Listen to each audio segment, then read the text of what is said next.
요즘 들어서는 제가 목사가 어떤 일을 해야 되는가 여기에 대해서 조금 더 깊이 좀 생각을 해봅니다. 우리가 이제 교회를 하기 위해서 지금 이 자리에 이제 모여 있습니다. 교회의 흥망성쇠는 목사에게 달려 있어요. 목사에게 달려 있습니다.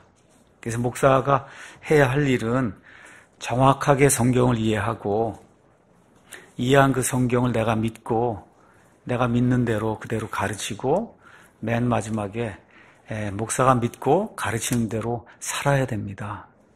이게 목회자가 해야 될 가장 큰 일이에요. 특별히 목사가 매주 오전에 또 오후에 이제 하나님의 말씀을 이제 선포하는데 제 마음속에 가장 중요하게 전달해야 될 메시지가 무엇인가 이렇게 이제 생각을 해보면서 저는 하나님이 어떤 분이신가를 알리는 것, 이것이 제가 이 땅에 사는 동안 목사로서 여러분에게 전달해야 될 그런 가장 중요한 메시지다 이렇게 이제 생각을 합니다. 이것은 무슨 이야기냐 하면 특별한 일이 없는 한 제 말씀을 이렇게 듣고 여러분이 이제 성장을 하게 그렇게 교회가 구조가 그렇게 돼 있어요. 다시 말씀드려서 목사가 성경을 이해하고 목사가 이해하는 그런 그 하나님의 신학이 있습니다. 그 신학 이상을 성도가 갖기는 불가능해요. 그러니까 저와 여러분을 하나님 앞에서 뛰어난 그런 그 신학이 뛰어나고 진리가 뛰어나고 정말 이런 것대로 살려고 하는 그런 그 열정이 뛰어나고 이런 사람으로 제가 만들기 위해서는 목사 자신이 하나님의 말씀에 정통하고 신학이 확실하고 있는 그대로 그걸 전할 수 있어야 되고 그대로 살아야 된다. 이와 같은 그 마음이 요새 이제 굉장히 많이 듭니다. 요한복음 17장 3절 가서 보니까 영생은 이것이니 곧 그들이 유일하신 참 하나님이신 아버지와 또 그분께서 보내신 자 예수 그리스도를 아는 것이다. 이렇게 이제 되어 있습니다. 그래서 지난주에도 내 자신이 좀 하나님을 더 많이 알아야 되지 않겠는가 이런 생각을 좀 하면서 하나님을 알기 위해서 이렇게 책들도 읽고 어떻게 하든지 내가 알고 있는 하나님을 여러분에게 전달해야 되겠다 이렇게 이제 많이 생각을 하고 있습니다. 우리 여기 오늘 아침에 사랑침례교회 소래 예배당에 나와서 예배드리는 이제 많은 분들 제 생각에는 다 많은 분들 다 구원받은 분들이라고 이제 생각합니다. 많이 이제 구원받았고 그럼에도 불구하고 이상하게 고통 가운데 마음의 번민 속에서 그러면서 매일을 살아갑니다. 저 역시도 마찬가지예요. 왜 이렇게 고통이 있고 내가 당하지 않아야 될 그런 일들도 내가 당해야 되고 뭐 하여튼 여러 가지 그런 일들 이렇게 생각하고 또 그런 가운데 여러분과 저가 공통적으로 알게 모르게 이제 죄를 짓고 이렇게 이제 고통을 받으면 이제 살게 됩니다. 이런 생각을 쭉 지난 일주일 동안 또 하면서도 오늘은 우리가 장차 어떠한 존재가 될 것인가 여기에 대해서 좀 소망의 메시지를 좀 전달해야겠다 이런 생각이 좀 들었습니다.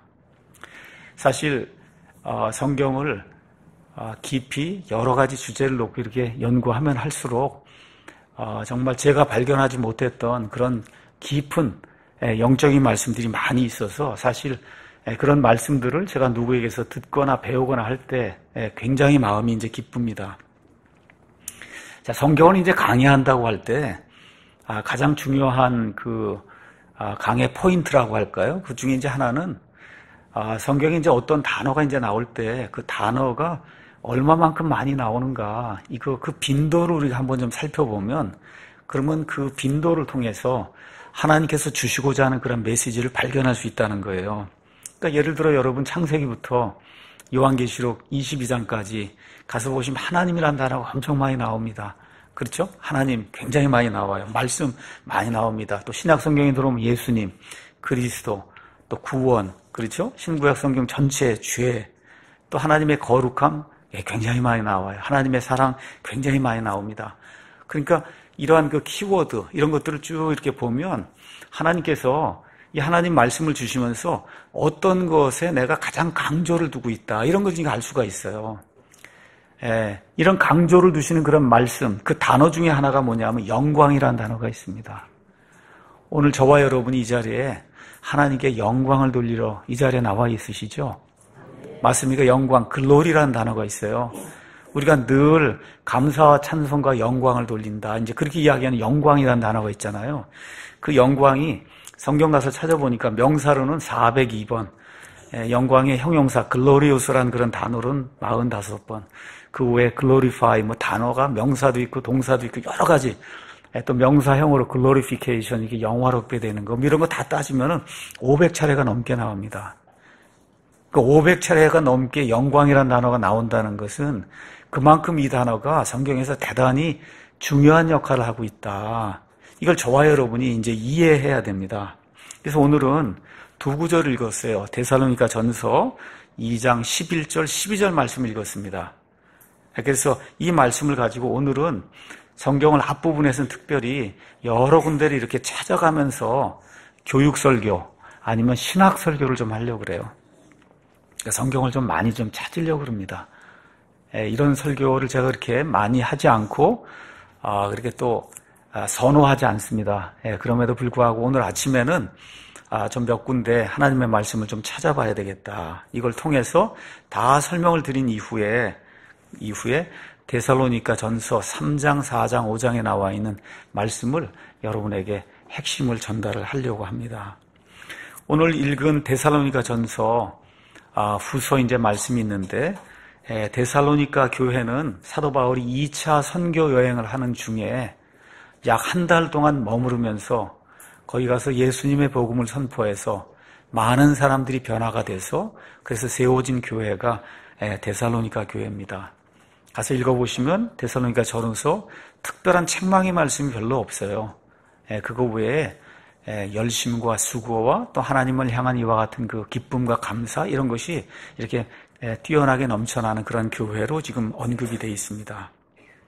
자, 여기 가서 보니까 1장 9절에 그들이 직접 우리에 관하여 보여주되 우리가 어떤 식으로 너희에게 들어갔는지, 그러니까 사도 바울과 그의 일행이 데살로니가라고 하는 그런 도시에 들어갔어요. 그 데살로니가는 저 위에 마케도니아 지방의 수도라고 볼 수가 있습니다. 굉장히 큰 도시예요. 지금도 굉장히 큰 도시입니다. 데살로니키라고 하는 그런 도시로 지금도 굉장히 번성하고 있습니다. 자, 어떤 식으로 들어갔느냐? 가서 복음의 말씀을 전하는 식으로 들어갔단 말이에요.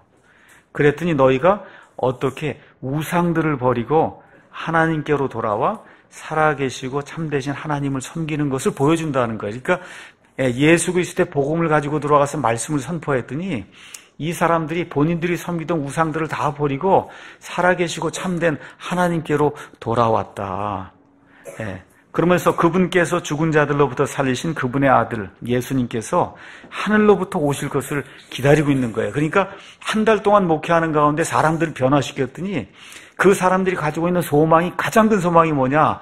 하나님의 아들 예수님께서 다시 재림하신다는 이 강한 그러한 소망을 갖게 됐다는 겁니다.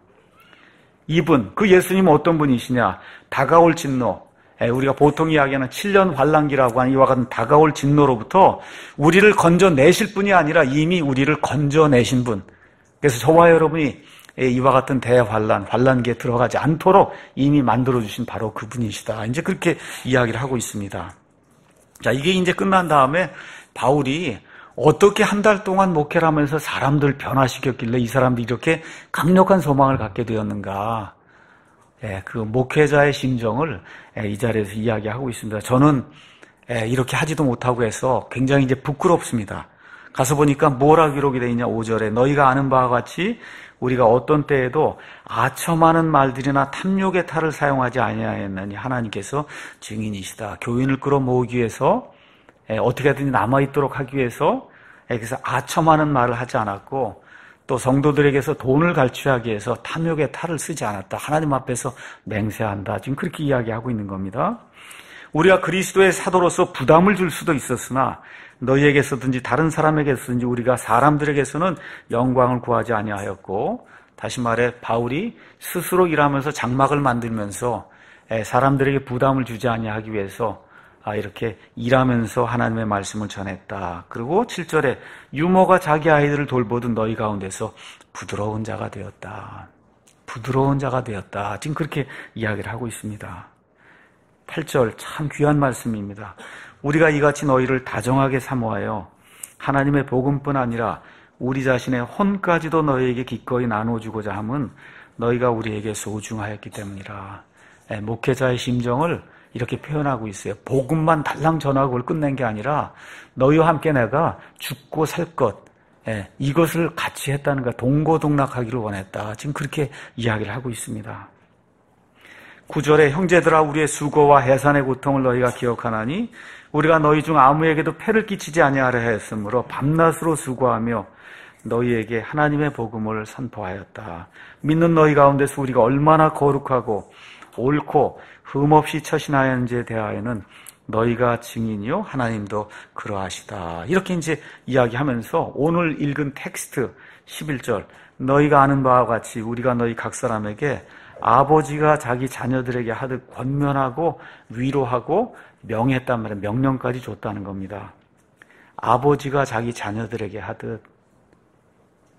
저와 여러분이 아이를 낳지 않습니까?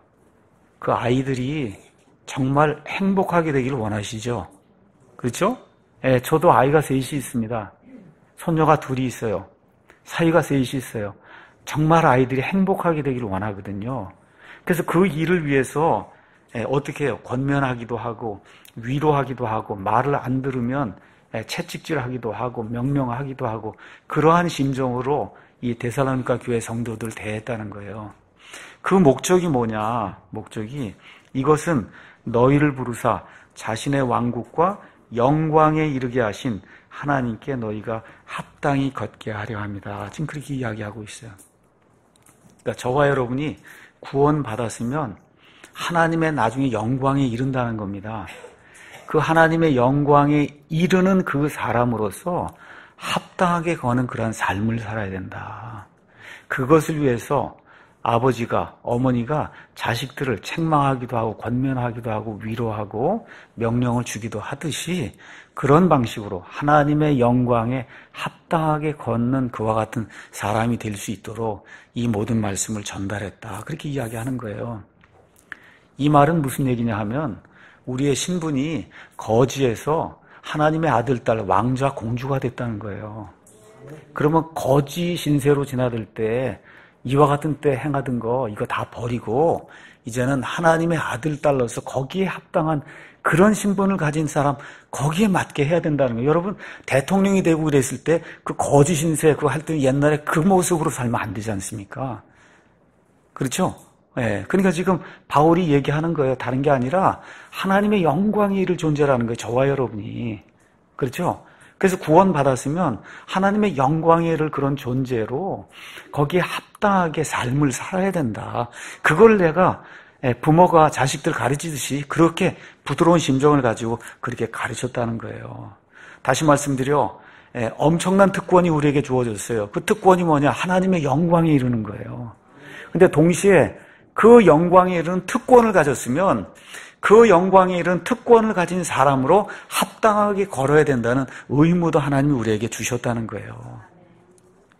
자, 그러면 당연히 저와 여러분이 생각해 볼 게 있어요. 도대체 하나님의 영광이 뭐길래 이게 특권인가? 그렇죠?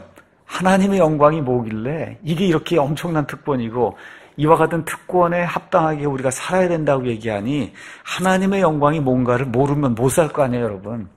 그렇죠? 그래서 오늘은 하나님의 영광이 무엇인가 이걸 여러분에게 말씀을 드리고 그 영광에 합당하게 저와 여러분이 살면 좋겠다는 권면의 말씀을 여러분에게 드리겠습니다. 그래서 오늘 제목은 하나님의 영광에 걸맞게 사는 성도. 걸맞는다는 말 아시죠? 내가 대통령이 되면 그 대통령 신분에 걸맞게 행동해야 되지 않습니까? 그렇죠? 근데 단순히 대통령 정도가 아니에요. 하나님의 아들, 딸이 됐다는 겁니다. 여기에 걸맞게 행동하는, 걸맞게 말하고 행동하는 우리 모두가 되어야 된다는 말씀을 하나님이 우리에게 주시는 거예요. 그리고 먼저 영광이라고 하는 그런 말을 한번 찾아보겠습니다. 영광. 영광은 하나님의 여러 속성이 있어요. 하나님. 저도 여러 가지 속성이 있습니다. 그래서 하나님 인격체시기 때문에 속성이 있어요. 속성 여러분 아시는데 거룩하시다, 전지전능하시다, 무소부재하시다, 하나님은 사랑이시다. 그렇죠? 여러 가지 그런 속성. 그 속성 중에 하나가 뭐냐면 하나님은 영광스러운 분이라는 거예요. 영광스럽다. 영광스럽다라기보다는 또 어떤 말로 영화롭다, 우리가. 그렇죠? 똑같은 그 글로리우스라고 하는 단어를 영광스럽다고 이제 번역해도 되고 영화롭다고 이제 번역을 해도 돼요. 그래서 히브리어 그리스어에 가서 이 영광으로 이렇게 번역이 된 이 단어를 찾아보면 찬양, 영광스러운 존재이기 때문에 사람 입장에서는 그분에게 찬양을 들려야 된다는 거예요. 그렇죠? 찬양을 올려야 된다. 영광스럽다는 건 아주 존귀하신 분이다. 그렇죠? 또 영광스럽다는 그 단어 자체는 충만하다는 거예요. 더 이상 채울 것이 없을 정도로 꽉 차 있다는 거예요. 마지막으로 이렇게 영광스러운 모습이 성경 가서 보니까 하나님이 이렇게 나타나실 때는 너무 엄청난 이런 광채, 찬란한 그런 광채로 사람의 눈에 비친다는 겁니다. 그래서 우리가 하나님의 영광을 이야기할 때 항상 뭔가 그냥 빛이 찬란하게 비치는 이런 걸로 성경이 영광을 이제 표현하고 있습니다. 우리 히브리서 1장 3절, 그 옆에 가서 보시면 오른쪽에 히브리서 1장 3절 가서 보니까 예수님에 대해서 이렇게 이제 표현하고 있습니다. 예수님은 3절에 하나님의 영광의 광채시다. 이렇게 되어 있어요. 그러니까 하나님의 영광, 그 영광, 광채, 이게 뭐예요? 여기 성경 가서 보면 브라이트니스라 그랬어요. 브라이트하다는 거, 이게 엄청나게 밝다는 거죠. 그러니까 예수님을 이렇게 우리 인간의 육신의 눈으로 영화롭게 변화가 된 그 예수님 보면 우리가 이렇게 차마 쳐다볼 수 없을 정도로 엄청나게 밝으시다는 거예요. 그런 모습으로 하나님의 영광의 광채로 예수님이 이렇게 나타나셨다. 이렇게 이제 말씀해 주시고, 그다음에 요한복음 17장 5절 우리가 가서 보시면 예수님께서 십자가에 이제 돌아가시기 전에 하나님께 드리는 그와 같은 기도가 있어요. 그 기도 17장 5절 가서 보니까 아버지 하나님께 이렇게 이제 기도를 드리고 있어요. 오 아버지여, 세상이 있기 전에 내가 아버지와 함께 가졌던 그 영광, 아시죠? 그 영광으로 이제 아버지와 함께 나를 영화롭게 하옵소서. 그러니까 아들 하나님으로서 아버지 하나님, 성령 하나님과 공유하셨던 하나님이시니까 그 영광이 있단 말이에요. 이제 내가 십자가에 가서 이제 죽게 되는데 그 죽은 이후에 부활 또 승천을 통해서 그 영광을 통해서 나를 하나님이 영광스럽게 만들어달라고 하는 이와 같은 기도를 지금 드린 모습이 나타나 있습니다. 자, 하나님의 영광의 효과가 어느 정도냐? 우리 한번 계시록을 가서 보겠습니다. 계시록 21장 가서 보니까 하나님의 영광의 효과를 이렇게 이제 표현하고 있습니다. 21장 23절에 가서 보시면 저와 여러분 구원받은 사람들이 영원히 살게 될 새 예루살렘의 묘사가 나와 있어요. 그 새 예루살렘에 대한 묘사에서 23절에 그 도시는 해와 달이 안에서 비출 필요가 없었으니 이는 하나님의 영광이 그 도시를 밝혀주었고 어린 양께서 그 도시의 광채이시기 때문이다. 이렇게 기록이 되어 있습니다. 저와 여러분 지금 태양이 없으면 아주 완전히 깜깜해져서 10분 있으면 다 죽습니다. 다 죽어요. 다 얼어붙고. 그렇죠? 지금 온 세상이 태양 하나에 의해서 지금 이렇게 밝게 빛나고 있는데 여기 가서 보니까 저와 여러분이 가서 살게 될 새 예루살렘에는 해와 달 같은 이런 게 필요가 없다는 거예요. 그냥 하나님 자신이 그냥 영광이신데 그 영광의 광채 그 자체로 인해서 그 도시에 이런 창조물이 창조된 이와 같은 그 물이 내는 빛이 필요가 없다. 그게 하나님의 영광이라는 거예요. 그런데 저와 여러분이 그 영광에 참여한다는 거예요. 지금 성경이 그렇게 이야기하는 거예요. 놀라운 걸 이야기하는 거예요. 저와 여러분이 그런 존재가 된다. 성경이 말씀해주고 있는 거예요. 자, 구약 성경 가서 출애굽기 24장 한번 가서 보겠습니다. 출애굽기 24장 가서 보시니까 하나님께서 이집트 탈출 이후에 십계명을 주시려고 모세를 부르시는 내용이 그 안에 이제 기록이 되어 있습니다. 24장 15절에 두 돌판에 하나님의 10가지 명령을 받기 위해서 모세가 하나님께로 이제 올라가는 내용이에요. 15절에 가서 보니까 모세가 산에 오르매 구름이 산을 덮었더라. 이제 이렇게 돼 있고 주의 영광 또 나오는 거예요. 시내산 위에 머물렀고 구름이 엿새 동안 그 산을 덮었는데 7째 날에 그분께서 구름 가운데서 모세를 부르셨다는 겁니다. 근데 여기 밑에 이제 이스라엘 자손, 저 시내산에 오르지 못한 이스라엘 자손이 저 산길석에서 이제 모세를 기다리고 있는 거예요. 그 이스라엘 자손 눈에 이렇게 저 시내산 저 꼭대기를 가서 보니까 주의 영광이 나타나는데 그걸 보는 게 마치 그 산 꼭대기에 엄청난 크기 이런 불이 이렇게 환하게 비치고 있는 그런 모습으로 비쳤다는 거예요.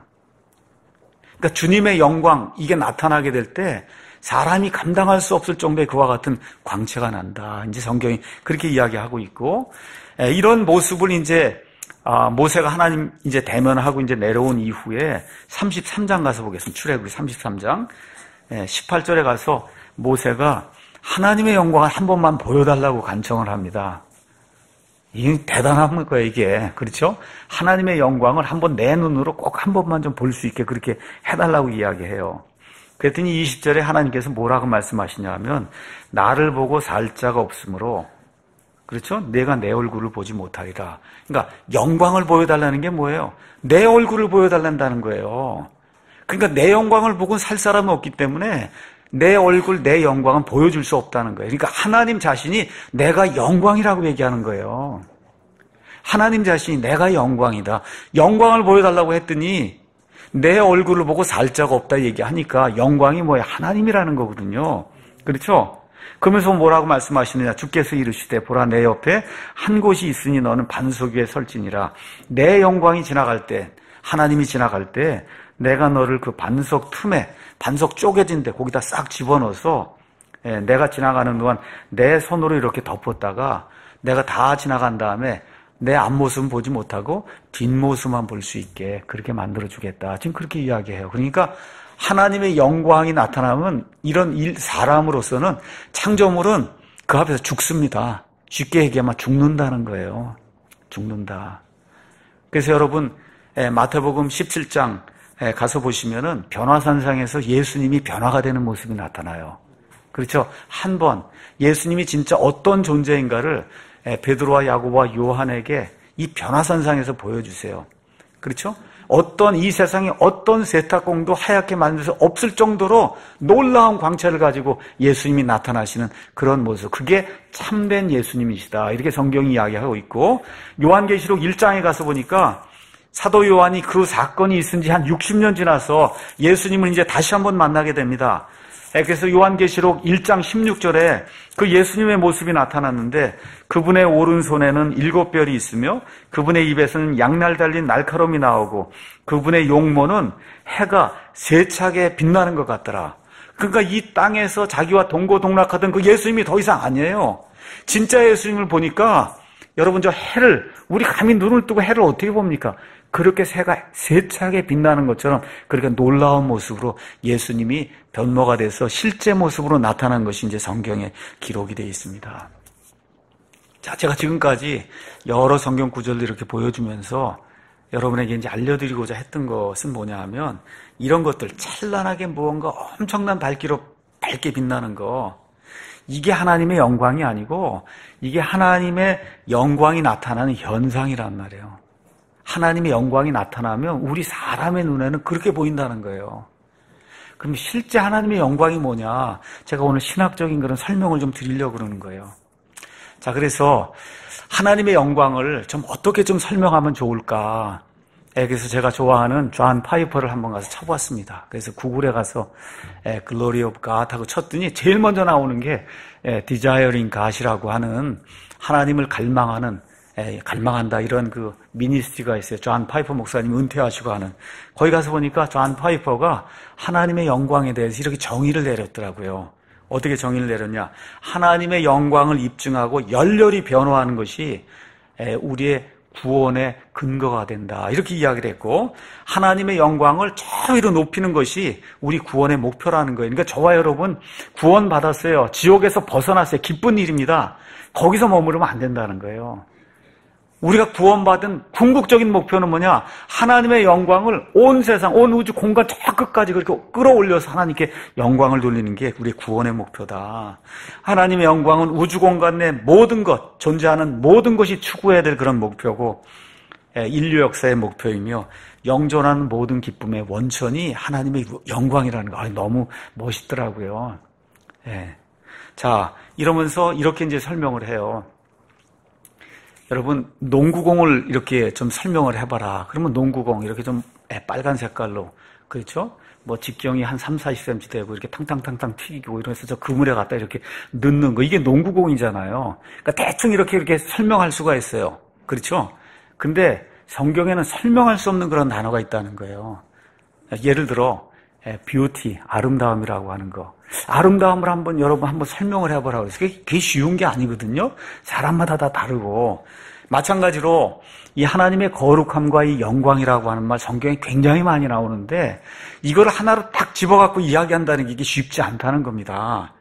자, 그래서 파이퍼가 제가 가장 좋아하는 그런 그 거룩함, 하나님의 거룩함을 이렇게 이제 설명했어요. 너무 아주 합당한 것 같아요. 온 우주 공간과 구분이 되는 하나님의 완전함. 이거를 거룩함이라고 얘기했어요. 온 우주 공간이 엄청나잖아요. 그거하고 비교가 안 되는 다른 클래스에 속해 있는 완전함, 위대함, 그렇죠? 클래스가 완전히 다른 거.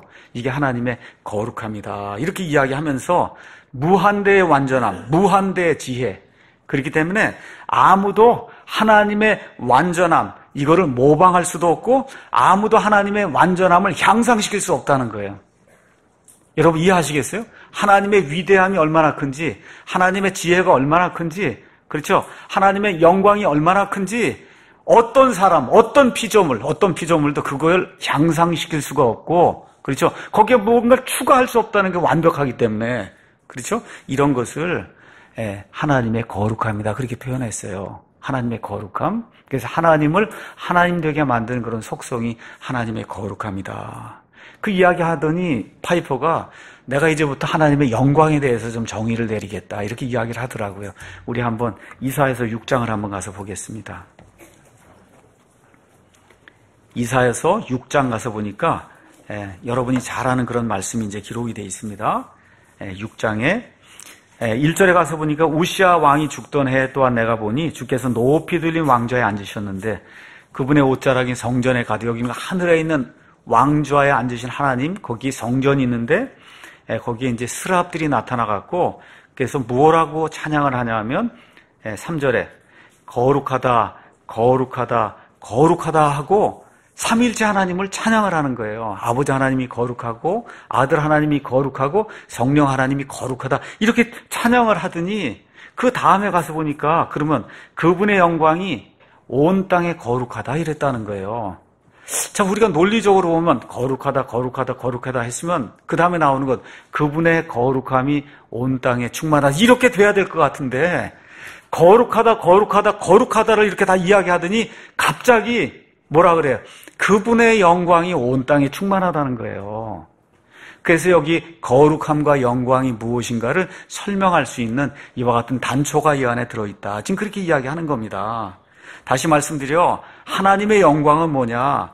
하나님의 근본 속성인 거룩함이 온 우주 공간에 표출이 된 게 그게 영광이라는 거예요. 하나님의 근본 속성인 거룩함, 무한한 아름다움, 무한한 지혜, 그렇죠? 무한한 하나님의 이 완전함, 위대함, 이게 우리 인간이 피조물이 그걸 이해할 수가 없거든요. 그렇잖아요. 그 인간 같은 창조물이 이해할 수 있도록 그와 같은 하나님의 근본 속성이 표출되어 나오는 것을 성경은 하나님의 영광이라고 이야기한다. 그렇게 이야기하는 겁니다. 자, 그래서 레위기 10장에도 가서 보니까 이런 말씀이 이제 기록이 돼 있더라고요. 저도 이런 말씀을 쭉 읽으면서 야, 이게 성경이 이렇게 오묘하게 기록이 돼 있구나. 이거를 이제 이번에 처음 알게 됐습니다. 여기 10장에 가서 보면 나답과 아비후라고 한 사람이 하나님 앞에 이상한 불을 들이다가 즉사하는 내용이 그 안에 기록이 돼 있어요. 아론의 큰아들, 작은아들일 거예요. 지금 대제사장이 될 사람들인데 하나님 앞에서 술 먹고 그리고 이상한 불, 하나님이 드리지 말라는 이상한 불을 들이다가 즉사하는 내용이 그 안에 기록이 돼 있어요. 그 이후에 3절에 가서 보니까 모세가 아론에게 말하는 내용이 이렇게 돼 있습니다. 주님께서 이렇게 말씀하셨다. 이르시기를 내게 가까이 오는 자들 가운데서 내가 거룩히 구별된다는 거, 내가 거룩히 구별되고 온 백성 앞에서 영광을 얻는다는 거예요. 그러니까 하나님의 거룩함과 영광이 이렇게 매칭이 돼 있다는 거예요. 두 개가. 여러분 이해하시겠습니까? 그러니까 다시 말씀드려, 나답과 아비후는 하나님의 거룩함을 멸시했다는 거예요. 이게 멸시가 되니까 술 먹고 와서, 제사장 될 사람들이 술 먹고 와서 하나님이 받지 않으시는 이상한 불을 이렇게 드려도 하나님이 no problem, 아무 문제가 없을 거다, 이렇게 생각하고 하나님을 경홀히 여기다가 그래서 죽임을 당했다는 거예요. 그러니까 다시 말씀드려, 우리가 하나님께 예배를 드린다고 할 때는 하나님의 무한한 아름다움, 하나님의 무한하신 완전함, 하나님의 무한하신 그 위대함, 그렇죠? 예, 이것을 거룩함이라고 이야기하는 그 거룩함을 인지하고 우리 사람으로서는 하나님께 영광을 돌려야 된다는 거예요. 그렇게 영광을 돌리지 않으면 나답과 아비후처럼 즉사하는 그런 일이 생겼다고 성경이 우리에게 이야기하는 겁니다. 이게 예배의 핵심이다. 그래서 시편 29편에 가서 보니까 뭐라고 이렇게 있어요? 거룩함의 아름다움으로 하나님께 예배를 드려야 된다. 성경이 우리에게 그렇게 이제 가르쳐주고 있는 겁니다. 그래서 시편 19편 1절 가서 보니까 하늘들이 하나님의 영광을 밝히 드러낸다. 오늘 이따 나가셔서 한번 옥상에 가셔서 점심시간 끝나고 한번 가서 저기 가서 구름도 보시고 파란 하늘도 보시고 오늘 밤에 달도 보시고, 그렇죠, 별도 이렇게 보시란 말이에요. 이거 보면은 저와 여러분이 어떤 걸 느껴야 되는 거예요. 그 모든 게 지금 뭘 이야기하고 있냐? 하나님은 영화로운 분이다를 우리에게 알려주고 있다는 거예요. 이따 다 같이 옥상에 한번 가서 보세요. 하나님은 영광스러운 분이다. 그거를 우리 사람들이 이해할 수 있도록 지금 보여주고 있는 거다. 그래서 구원받으면 하나님의 영광을 깨달을 수 있는 눈이 생긴다고 이야기합니다. 구원받기 전에는 아무리 이야기해도 몰라요. 오늘 우리 아침에 성경 말씀 낭독했죠. 고린도후서 4장 가서 보니까 고린도후서 4장에 분명하게 이렇게 기록이 되어 있습니다. 4장 3절에 우리의 복음이 가려졌다면 그것은 잃어버린 자들에게 가려졌느니라. 그들 속에서 이 세상 신이 누구예요? 마귀가 믿지 않는 자들의 마음을 가려 하나님의 형상이신 그리스도의 영광스러운 복음의 빛이 그들에게 비치지 못하게 하였다. 그러니까 믿지 않으면 그럼 어때요? 그 하나님의 영광을 볼 수 있는 눈이 안 생긴다는 거예요.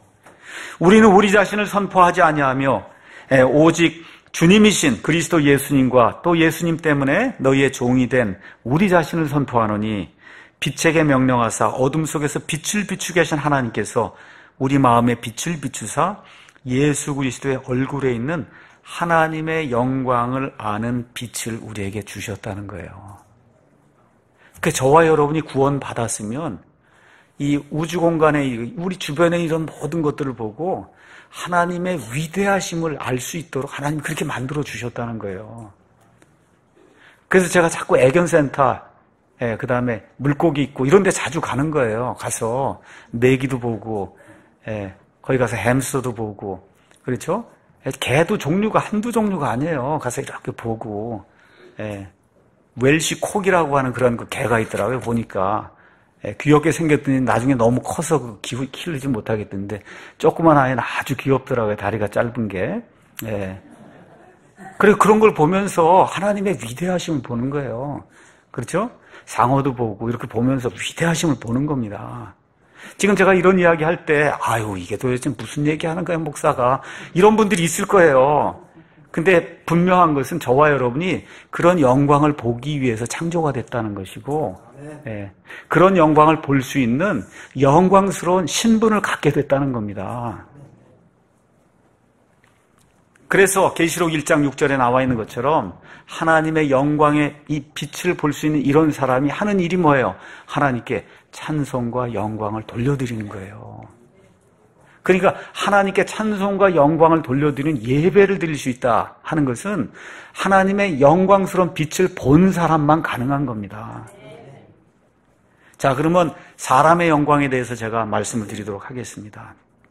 창세기 가서 보니까 하나님께서 사람을 하나님의 형상대로 만들었다 그랬어요. 이미지라고 하는 건 판박이로 만들었다는 거예요. 그래서 영원히 불멸하는 그런 존재로 하나님이 만들어 주셨어요. 근데 아시는 것처럼 죄를 지음으로 그 하나님의 형상의 일부가 파괴가 됐습니다. 그래서 오늘 읽은 말씀 다시 한번 가서 보겠습니다. 데살로니가 전서 오늘 2장 읽었는데 그거 참조해 두시고 그 옆으로 넘어가서 데살로니가 후서를 보겠습니다. 후서의 2장 13절, 14절을 제가 여러분에게 읽어드리겠습니다. 그러나 주께 사랑받는 자들아, 우리가 너희로 인하여 항상 하나님께 감사드려야 하나니 이는 하나님께서 처음부터 너희를 택하사 성령의 거룩히 구별하심과 진리를 믿는 것을 통해 구원에 이르게 하셨기 때문이다. 그래서 너희 데살로니가 사람들이 구원을 받았다는 거예요. 자, 구원을 뭐라고 설명하느냐? 14절, 이것을 위하여 그분께서 우리의 복음을 통해 너희를 부르사 우리 주 예수 그리스도의 영광을 얻게 하셨느니라. 그러니까 구원받는 게 뭐예요? 예수님의 영광을 얻는 거예요. 예수님의 영광이 어떤 영광이에요? 하나님의 영광을 얻는 거예요. 그러니까 저와 여러분이 지금 이렇게 비참하게 죄 가운데, 슬픔 가운데, 정말 고통 가운데, 염려 가운데 사는데 여러분 확신하셔도 돼요. 무엇이냐? 우리의 몸이 호련히 변화될 때가 있습니다. 이게 변화가 되면 예수님의 영광, 하나님의 영광 자체를 저와 여러분이 소유하게 된다는 거예요. 소유하게 된다. 그래서 로마서 가서 한번 또 읽어보겠습니다. 로마서 8장 16에서 18절 가서 보니까 이렇게 표현하고 있어요. 사도 바울이. 로마서 8장 16절, 성령께서 친히 우리의 영과 더불어 우리가 하나님의 자녀, 아들, 딸인 것을 증언하시나니 자녀이면 상속자, 곧 하나님의 상속자여 그리스도와 함께하는 공동 상속자니라. 우리가 그분과 함께 고난당하면 이것은 우리가 함께 영광도 받으려 합니다. 영광을 받는 존재가 된다는 거예요. 하나님의 아들, 딸이 돼서. 그래서 베드로 후서 1장 3절에서 4절 가서 보니까 그 영광을 얻어서 어떤 사람이 되냐? 하나님의 본성에 참여하는 자가 된다는 거예요. 하나님이 되는 게 아니라 하나님의 근본 속성, 거룩함을 저와 여러분이 갖는 그와 같은 존재가 된다는 거예요. 성경이. 이게 엄청난 규모의, 성경이 이야기해 줄 수 있는 엄청난 규모의 그런 구원의 스케일을 우리에게 보여주고 있는 거예요. 그러니까 그냥 단순히 지옥불 벗어나갖고 뭐 이렇게 살다 이런 것이 아니라 나중에 지금은 우리가 이 육체를 입고 있기 때문에 이걸 느낄 수가 없어요. 유한한 존재이기 때문에 이걸 우리가 감당 못합니다. 근데 저와 여러분이 예수님 공중 강림하실 때 휴거가 되든지 아니면 몸이 부활이 돼서 예수님처럼 영화로운 그런 몸을 입게 될 때 예수님처럼 그렇게 엄청난 그런 광채, 있던 사람들이 봤을 때 그와 같이 엄청난 광채를 낼 수 있는 거룩함에 참여하는 그런 자가 된다. 하나님의 본성에 참여하는 그런 자가 된다는 거예요. 그래서 사도 바울이 8장 이 28절에 가서 보니까 우리가 알거니와 하나님을 사랑하는 자들, 그분의 목적에 따라 부르심을 받은 자들에게 모든 것이 합력하여 선을 이룬다. 지금 이 시대에는 어려움이 있을 수 있어요. 고통이 있을 수 있습니다. 내가 하지 않은 그런 일들로 인해 고통과 고난 당할 수가 있고 집안에 여러 가지 어려움이 있을 수 있고 정말 부부 생활에 문제가 있을 수도 있고 여러 가지 문제가 있을 수 있어요. 근데 어떻게 해요? 선을 이루신다는 거예요. 그 선을 이루는 단계가 뭐냐? 첫 번째가 그분께서는 자신이 미리 하신 자들을 예정하사 하나님의 아들의 형상과 같은 모습이 되게 했다는 거예요. 저와 여러분이 예수님의 판박이가 된다는 겁니다, 여러분. 예수님의 판박이가 된다. 그 형상이잖아요. 그렇죠? 하나님의 아들의 판박이로 변해서 그 하나님의 아들이 누리는 그 같은 영광 그 자체를 소유하는 사람이 된다는 거예요. 그러면서 뭐라고 또 말씀하시냐? 30절에 뿐만 아니라 그분께서는 자신이 예정하신 그들을 불러주시고 자신이 부르신 그들을 또한 의롭다고 죄가 많음에도 불구하고 너는 의로운 자라 꽝꽝꽝 하고 선포를 내려주시고 그 다음에 뭐라 그래요? 맨 마지막에 자신이 의롭다 하신 자들을 또한 영화롭게 하신다는 겁니다. 그게 뭐예요? 하나님의 영광에 참여하는 자가 되게 그렇게 만들어 주신다는 거예요. 이게 성경이 이야기하는 구원받은 사람의 진정한 축복입니다. 이걸 저와 여러분이 좀 깨닫고 특히 어려움 당하고 슬픔 당하고 사는 게 어려울 때 이게 끝날 때가 있다. 하나님의 영광에 참여할 때가 있다. 하나님의 근본 속성, 하나님만 가지고 있는 그와 같은 거룩함에 참여해서 하나님처럼 거룩한 존재가 될 수 있다. 지금 성경이 그걸 구원이라고 이야기하는 겁니다. 자, 그러면 이렇게 하나님의 영광에 이미 참여한 자가 된 거예요. 다만 지금 육신을 입고 있기 때문에 어쩔 수 없이 땅에서 저와 여러분이 고통 가운데 신음하고 있지 이미 영광에 참여한 자가 된 겁니다. 여러분 믿습니까? 예수님을 통해 하나님의 왕좌 오른편에 이미 저와 여러분이 앉아 있는 거예요. 그래서 사도 바울이 이렇게 신분이 변했으면 그럼 어떻게 돼요? 그 변한 신분에 걸맞게 살아야 되지 않느냐. 여러분 맞습니까? 예. 이제 거지처럼 살 수 없다 그 얘기죠. 그렇죠? 누더기 입고 이렇게 사는 그런 거지처럼 살아서는 안 되겠다 그 얘기입니다. 자, 그 말씀을 제가 여러분에게 이제 소개하겠습니다. 자, 데살로니가 전서 다시 넘어가서 그냥 성경 쭉 한번 그냥 읽어보겠습니다. 뭐 특별히 설교를 하기 위해 할 것도 없고요. 하나님의 영광에 참여해서 하나님의 본성에 참여하는 자가 어떻게 돼야 되는가를 사도 바울이 이렇게 쭉 그냥 적어놨습니다. 그 말씀 저와 여러분 한번 상고해 보도록 하겠습니다. 하나님의 속성대로 거룩함을 추구하면서 살아야 된다. 3장 12절 가서 보니까 사도 바울이 기도하면서 이렇게 기도하는 거예요. 주님께서 우리가 너희에게 행하는 것 같이 너희가 서로에게와 모든 사람에게 사랑을 많이 베풀고 넘치도록 베풀게 하시기를 원한다. 서로 사랑하라는 거예요. 저와 여러분이 하나님의 영광에 참여하는 자가 됐으면 옆에 있는 사람이 다 그런 존재란 말입니다. 그렇죠? 그러면 어떻게 해요? 근본적인 어떤 그런 교리 문제 이런 것이 아닌 한 저와 여러분이 참고 서로 사랑을 해야 된다. 그렇죠? 그 다음에 뭐라 해요? 모든 사람을 사랑해야 된다는 거예요. 모든 사람. 그 얘기는 무슨 얘기입니까? 가장 큰 사랑이 뭐예요? 예수님의 구원하시는 복음을 전달해 주는 게 가장 큰 사랑입니다, 여러분. 그렇죠? 사람의 혼은 온 세상 우주 만물을 주고도 바꿀 수 없다 그랬잖아요. 그렇지 않습니까? 그 혼을 지옥 불석에서 건져내는 것보다 더 큰 사랑이 없어요. 그건 내 힘으로 못해요. 뭘 통해 가능하냐? 예수님의 구원하는 복음을 선포하는 것으로 가능하기 때문에 저와 여러분이 최선을 다해서 미디어 선교를 통해서든 개인의 어떤 전도를 통해서든 어떻게 하든지 예수 그리스도의 복음을 온 세상에 편만히 전하는 것, 이것이 다른 모든 사람을 사랑하는 거라고 성경이 우리에게 이야기해주고 있습니다. 4장 3절 가서 보니까 사도 바울이 뭐라고 이야기하느냐? 하나님의 뜻은 구원받은 자들, 하나님의 영광에 참여하는 자들, 하나님의 거룩함의 본성에 참여하는 자들, 이 사람들 향한 하나님의 뜻은 이것이니 곧 너희가 거룩히 구별되는 거다. 그래서 제가 강조하는 거예요. 거룩히 구별되는 그러한 삶을 살아야 된다. 특별히 왜 이런 이야기를 하느냐? 사도 바울이 살던 그리스 그 로마 시대 이방인들은 거룩함이라는 게 없었어요. 거룩함. 그렇죠? 곳곳에 가는 데마다 우상이 질비하게 이렇게 널려 있고, 여기 가서 보면 그러면서 첫 번째 나오는 게 너희가 음행을 삼가야 된다. 지금 구원받은 사람에게 얘기하는 거예요. 구원받은 너희가 음행을 삼가야 된다. 구원받았어도 음행 버리는 사람이 있다는 거예요. 그 당시 사회가 그렇고 지금 그 그리스 로마 시대 그 사회가 지금 우리 눈앞에서 지금 일어나고 있는 거예요. 그래서 저와 여러분이 구원받았으면 거룩히 구별되는 그런 삶을 살아야 된다. 우리 아이들도 마찬가지고 거룩히 구별되는 삶. 그래서 믿지 않는 사람이 예배당에 들어와서 같이 예배를 드리려 할 때 여기는 세상하고 다른 사람들이 모여 있구나.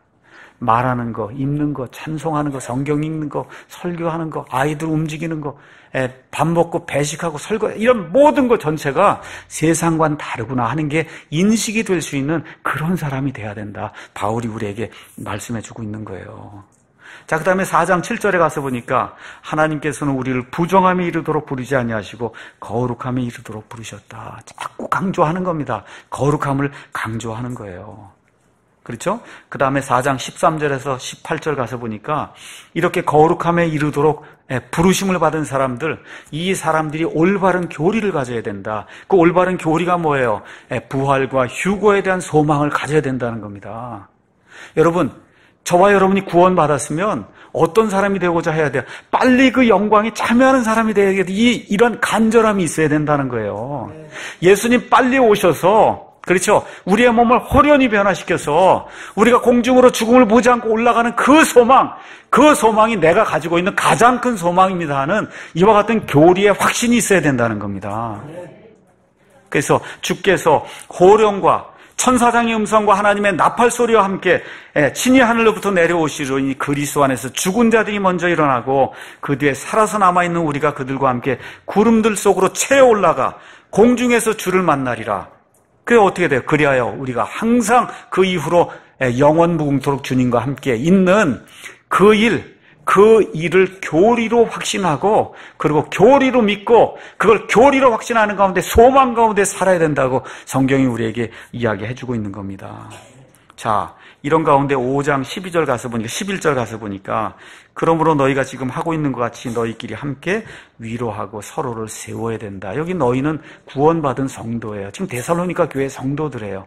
이 성도들이 서로를 세워줘야 된다는 거죠. 화목하게 서로를 세워줘야 된다. 그 다음에 12절에 형제들아 우리가 너희에게 간청하노니 너희 가운데서 수고하고 주 안에서 너희를 감독하며 너희에게 훈계하는 자들을 알고 그들의 일로 인하여 사랑 안에서 그들을 매우 귀중히 여겨라. 목사를 매우 귀중히 여기라는 거예요. 목사의 아내를 매우 귀중히 여기라는 겁니다. 저를 위해서 얘기하는 게 아니에요. 이게 끝난 다음에 제가 이후에 다른 목사, 부부가 또 올 겁니다. 하나님이 함께 하시면 소중하게 매우 귀중하게 여겨야 그래야 하나님을 기쁘시게 하는 그런 사람이 될 수 있다. 그들의 가정을 귀중하게 여겨야 된다 그랬어요. 왜 그래요? 그들의 일 때문에. 어떤 일을 해요? 하나님의 말씀을 일러주고 가르쳐주고, 그렇죠? 하나님이 원하시는 그런 사람이 될 수 있도록 오늘도 거룩한 사람이 돼야 된다고 제가 일러주고 있잖아요. 그렇죠? 그 일로 인해서 그 사람과 그 아내와 그 가정을 존중히 여기고 사랑하라고 그렇게 성경이 이야기하고 있는 겁니다. 5장 14절부터 형제들아 이제 우리가 너에게 권면하노니 제멋대로 행하는 자들에겐 경고해야 된다는 거예요. 하나님의 거룩함이 없으면 안 되기 때문에 경고해야 돼요. 마음이 약한 자들은 위로해주고 연약한 자들은 붙들어주고 모든 사람에게 인내해라. 조심하여 아무도 누구에게든지 악으로 악을 갚지 말고 도리어 너희 가운데서 선하고 또 모든 사람에게 선한 것을 항상 따르라. 항상 기뻐하라. 쉬지 말고 기도하라. 모든 일에 감사하라. 이것이 그리스도 예수님 안에서 너희에 대한 하나님의 뜻이니라. 성령님을 억누르지 말라. 모든 것을 시험해보고 선한 것을 굳게 붙들라. 마지막으로 악의 모든 모양은 삼가야 된다는 거예요. 교회 안에서 음담 패설이 오고 간다든가, 그렇죠? 이런 인터넷 무슨 밴드 이런 공간에서 우리 성도에게 합당치 않은 그런 언행이 오고 가는 거, 이거 안 된다는 거, 있을 수 없다는 겁니다. 제가 목사님, 난 그건 용납이 안 됩니다. 그런 일들을. 내가 모르면 용납이 돼도 내가 알면 그건 용납이 안 돼요. 그래서 모든 악의 모양은 다 버려야 된다는 거예요.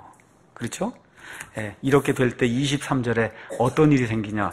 평강의 바로 그 하나님께서 너희를 온전히 거룩히 구별하시기를 원하노라. 내가 하나님께 기도하여 너희의 온 영과 혼과 몸을 우리 주 예수 그리스도께서 오실 때까지 흠없이가 뭐야? 거룩하게 보존해 주시기를 원한다. 제가 여러분에게 드리고 싶은 말씀이에요. 그러니까 저와 여러분이 내 신분이 어떤 신분인가. 지금 굉장히 어려움도 있을 수 있고 슬픔도 있을 수 있고 고난도 있을 수 있고 병 가운데 있을 수 있어요. 여러분, 우리의 신분이 예수님 때문에 이미 하나님의 왕좌 오른편에 앉아서 예수님의 영광을 소유한 사람이다. 이게 시간 문제예요. 시간 문제. 이 땅에 육신을 입고 있는 이 동안에 어쩔 수 없이 가운데서 신음하고 있습니다. 저와 여러분. 그런데 이게 호련히 변화가 될 때가 있어요. 하나님의 영광 그 자체에 참여하는 저와 여러분이 그런 특권을 가졌습니다. 그 특권을 가진 자로 지금 사도 바울이 데살로니가 전서 내내 이야기하는 게 뭐예요? 하나님의 거룩함을 추구하는 사람이 돼야 된다. 그것이 성경이 이야기하는 성도가 하나님의 영광에 참여하는 그런 성도가 합당하게 걷는 것이다. 성경이 그렇게 이야기해주고 있는 거예요. 이런 말씀을 기억하시면서 내 신분이 더 이상 거지가 아니다. 더 이상 이 죄 가운데 사는 이런 더러운 존재가 아니다. 현실은 그렇지만 이미 바뀌었다는 건 여러분 믿습니까? 예수님 때문에 바뀌었어요. 예수님의 동생이 된 거예요, 여러분. 예수님의 동생, 형제, 그렇죠? 예수님의 동생이 된 거예요. 이걸 기억하시고 어려움이 많은 이런 인생을 걸어가는 동안에 하나님의 영광에 참여한 자로서 합당하게 거룩한 그런 삶을 살며 하나님과 사람에게 기쁨을 주는 그러한 성도가 되어야 되겠다. 작심하는 저와 여러분이 되기를 예수님의 이름으로 축원합니다.